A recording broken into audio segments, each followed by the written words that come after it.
Alright, this is my Jurassic Park Pro. This machine is home use only to the best of my knowledge. To the best of my knowledge, I'm the second owner. The manufacturing date on this is, I don't know if you can see this or not, August 20th, 2019. So we're at less than a year right now. The decals on this are perfect as far as I can tell. Don't see any issues anywhere. Nobody's put their brand into them or anything crazy like that. Now, once again, this is the Pro version. This does have several upgrades. The previous owner put in these lit speaker grills. If you're super picky, if you look at the one on the left, you can see that one of the LEDs in the bottom right is slightly off color.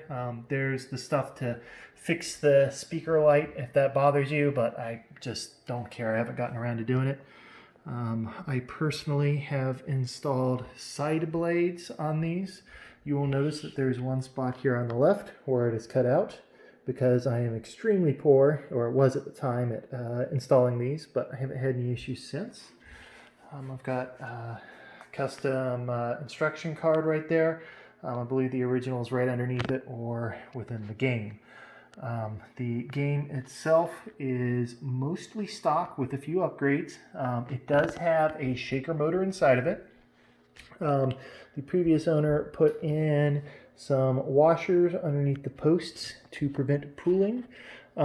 If you look right there, the biggest negative in the entire game is this little piece right here where there is a small amount of pooling, which is fairly common. And if you look on Pinside, you'll see posts 5,000 posts long complaining about this, but doesn't really bother me. And the previous owner put the washer underneath it to prevent any further issues, and I haven't seen any issues with it. I have a upgraded Velociraptor right there. I have the original cheap little plastic piece down there.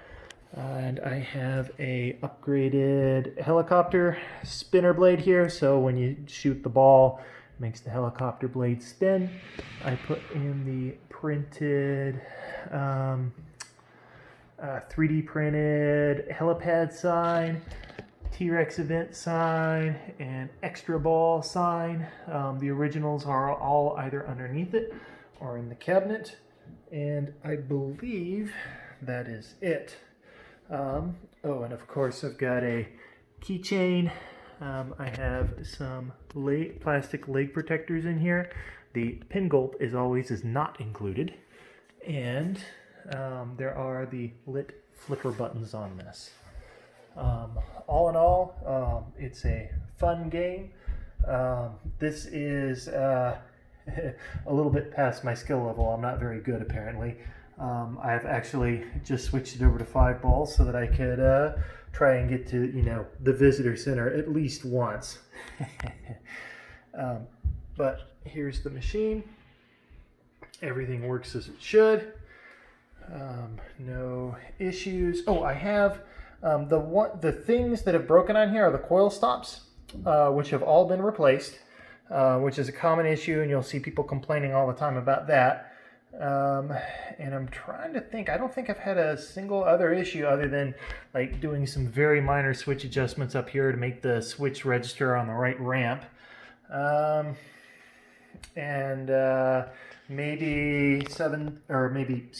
time out of 7, the ball won't go all the way around the loop there in the auto plunge. But once again, these are very minor things. It's solid, no real issues. Everything plays like it should, with the exception of replacing the coil stops and tweaking the switch up there on the right ramp.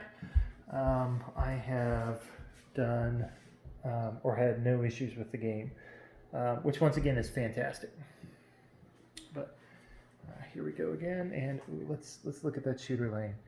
Ooh, shooter lane still looks pretty darn crisp. To the best of my knowledge, this is right at about 1,000 plays. Actually, I can pull the audits. I personally have not Let's see. Changed any of this? Not adjustments. What is it? Audits? Standard audits. Okay, so 2,582 balls played. So that would imply a whole heck of a lot of holding down the start button to restart it. So that would be what? Less than 1,000 3-ball plays on this, which sounds about right. And for earnings, you can see nobody is actually paid for a game, although it does have the coin mix if that's your thing. Goodie bag is still stapled to the wall back there, and the original pricing cards are in there. But that's it.